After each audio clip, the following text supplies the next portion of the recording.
You're watching the Daily Climate Show on Sky News. Coming up on today's programme. Departing for crucial international climate meetings in Europe, President Biden says he's making progress at home. Countdown to Glasgow, 3 days until the global climate summit COP26 begins in Scotland, and organisers are talking down chances of success. And Weiwei, artist turned climate activist, speaks exclusively to Sky News and says China is capable of change on climate.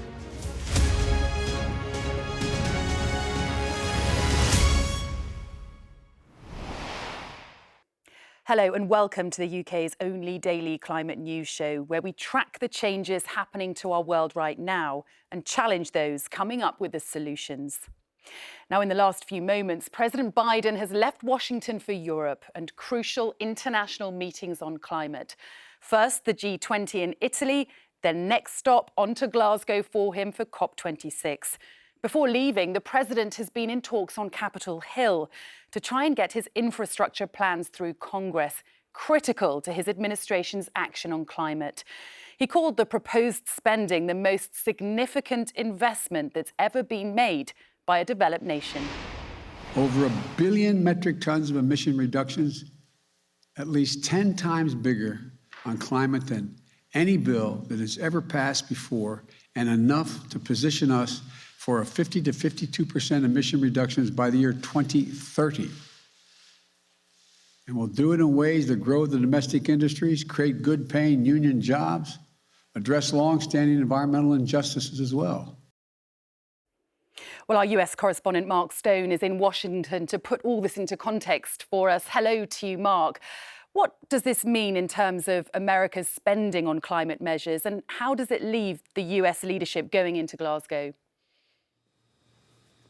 It leaves them in a very, very precarious situation. You heard what he said there. It sounded positive, very positive language. But the fact is, he does not have a deal. He has a framework for a deal. He wanted a deal to be able to take with him to Glasgow. What he's trying to do, Sally, is to push through two whopping bits of legislation worth several $1 trillion.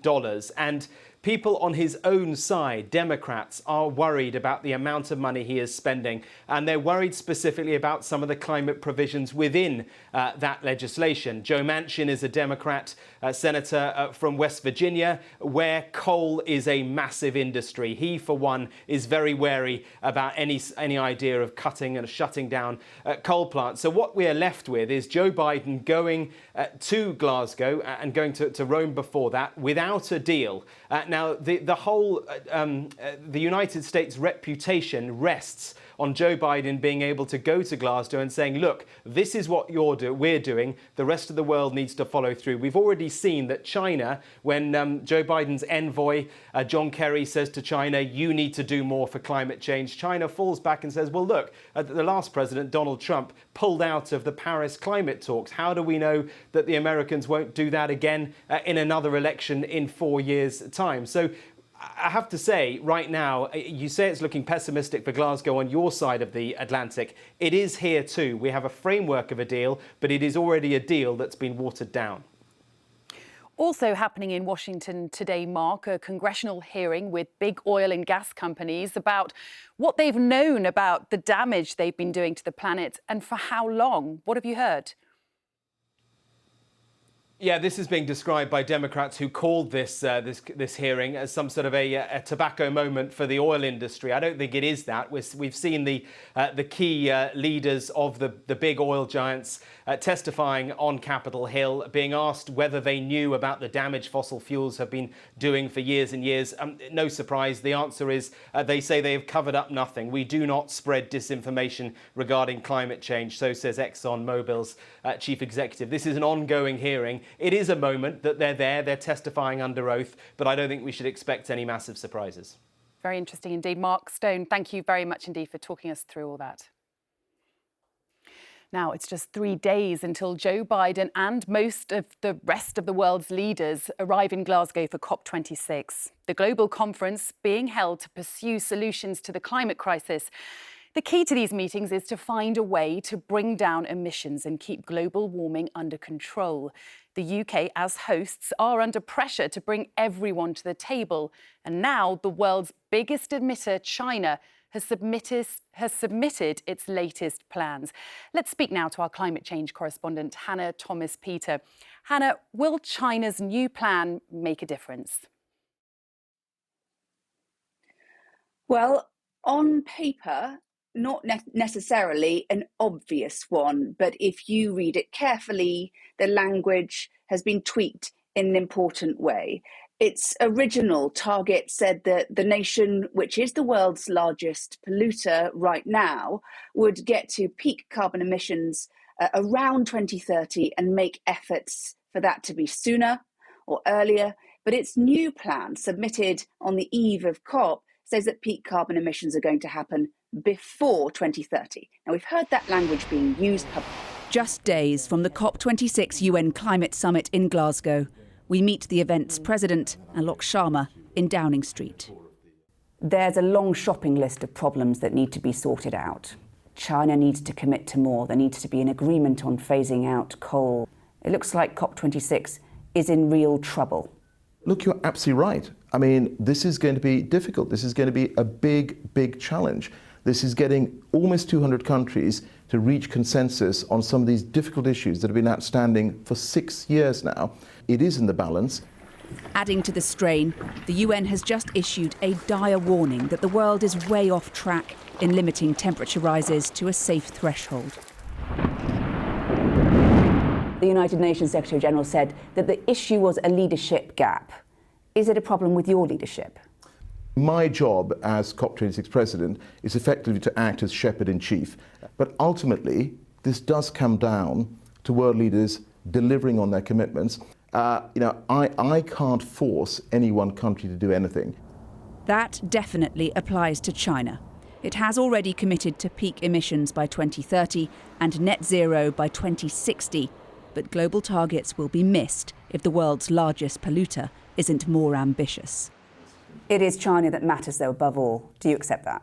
Well, absolutely. China is the biggest emitter. China matters, but soon. Above all. So they are the biggest emitter by that very statement. So if they matter. don't move, COP is in jeopardy.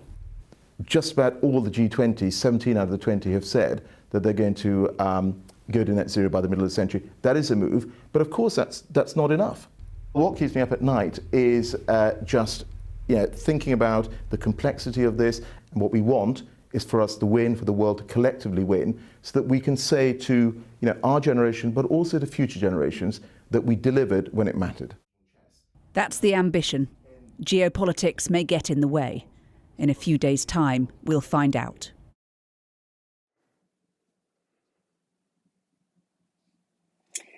So the world is heading into Glasgow with significant headwinds because of what's happened today, really. Does Biden have a domestic deal on climate change legislation? No. Has India committed to a net zero carbon emission goal? No. Has China made a big move that might change the calculus of how other developing countries might behave? No. So it is no wonder then that Alok Sharma, the man at the very centre of this summit, the COP26 president, has told Sky News that the whole thing, as it stands, is hanging in the balance. Hannah Thomas-Peter, thank you very much. And in today's other climate news, Sir David Attenborough has called on world leaders to listen to the science and take powerful action in Glasgow next week. He was speaking at a ceremony to mark the first voyage of a polar research ship, which is named after him. It will set off on its first ever Antarctic expedition later this year. Would it not be marvellous to suppose that as a consequence of our discoveries, and that science's discoveries, that the nations of the world joined together and actually did something at COP in this coming conference? Let us see what it does.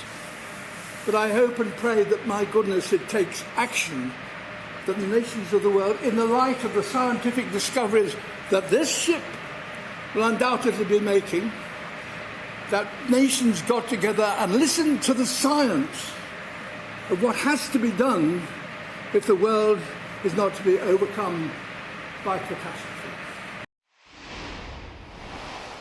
Extinction Rebellion activists have broken into Britain's biggest oil refinery. Protesters, including 2 British Olympians, chained themselves to various structures at ExxonMobil's site in Fawley in Hampshire. The group is calling on the government to stop investing in fossil fuels and to end expansion plans for the site. And some of the world's most protected forests are emitting more carbon than they absorb due to human activity. New research by UNESCO has found that at least 10 World Heritage forests, including Yosemite National Park in the US, have started adding carbon to the atmosphere over the past 20 years. Researchers say pressures such as illegal logging, wood harvesting and livestock grazing are putting forests at risk. Weiwei came to prominence as an artist who fled China after he spoke out against the government there. He left his home country in 2015, but now with his focus on environmental activism, he says China is capable of change and can play its part in solving the climate crisis. He's spoken exclusively to our correspondent, Katie Spencer. On display at Piccadilly Circus, Weiwei is asking, where do we go from here? Part of the circa art movement, this challenge comes just ahead of COP26.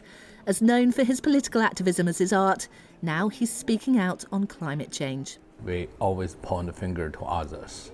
Deforestation and pollutions, all done by human. He fears the climate conference might not make much difference. Probably it's too late. And most likely, nothing will change. We cannot depend on one meeting. Famously designing the Bird's Nest Stadium for the 2008 Beijing Olympics, life became increasingly difficult for Ai Weiwei after he spoke out against the Chinese government. He eventually left China in 2015. But the artist defends how his home country's greenhouse emissions have come to exceed all developed nations, pointing out that China's 1.4 billion people per capita produce less greenhouse emissions than the US. What China did, every nation did before. So to use one standard to measure everything, which is very colonial and very discriminative. Whatever agreements are reached at COP26, Ai Weiwei believes China is capable of change. Once they made a clear policy, they can follow their decisions. And if they really want, they can do anything to achieve their plan. The artist, who has always spoken out against the status quo, says we all need to take a stand. If you don't act, or if you're not conscious about what is going wrong, I think it's tragic to your own life. I think this is a responsibility of being human to take care of human conditions. For Ai Weiwei, not only is it clear that we need to act on climate, he believes it's also time to look at how we in the West are quick to point the finger. Katie Spencer, Sky News. And do stay with us, because coming up after the break, I'll be joined by climate scientist Dr. Ella Gilbert and International Ambassador of the Conservative Environment Network, Stanley Johnson. There they are, standing by. We'll be discussing if climate talks at COP26 need to focus more on present or future challenges and what we can learn from polar exploration. That's next. Stay with us.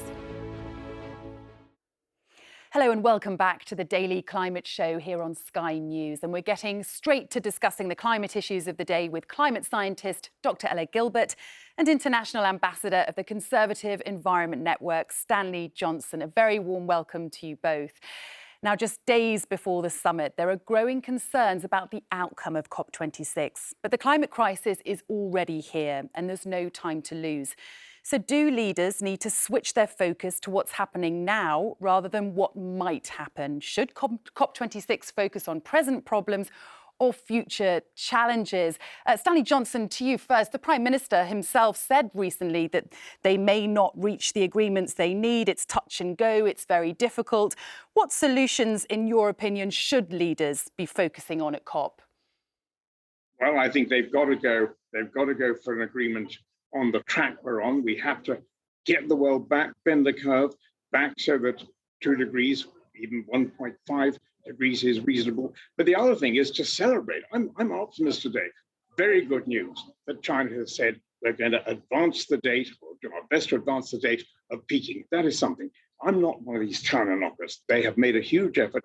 They're going to go from peaking to neutrality in a shorter space of time than almost any other country in the world. And Dr. Ella Gilbert, climate finance needs to grow 13 times faster to achieve these climate targets. Do you think enough leaders are going to get their checkbook out at COP26? Well, I wouldn't like to comment on the kind of policy negotiations, but they absolutely have to. As a scientist, I can comment only really on what's happened and what is likely to happen.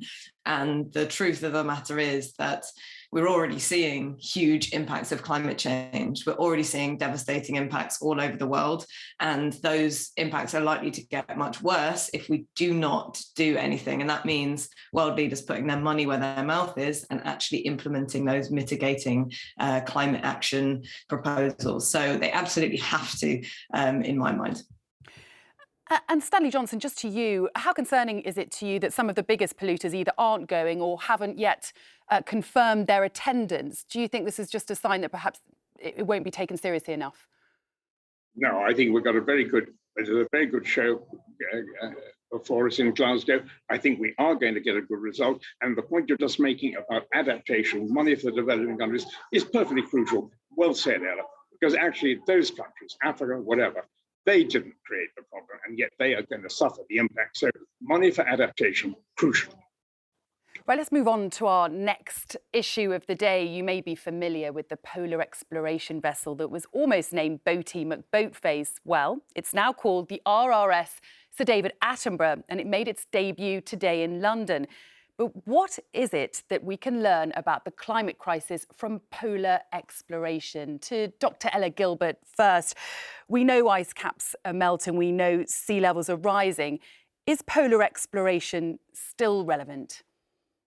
Absolutely, it can't be more relevant. It's really, really important to understand what's happening at the poles, because the polar regions are the canary in the coal mine for climate change.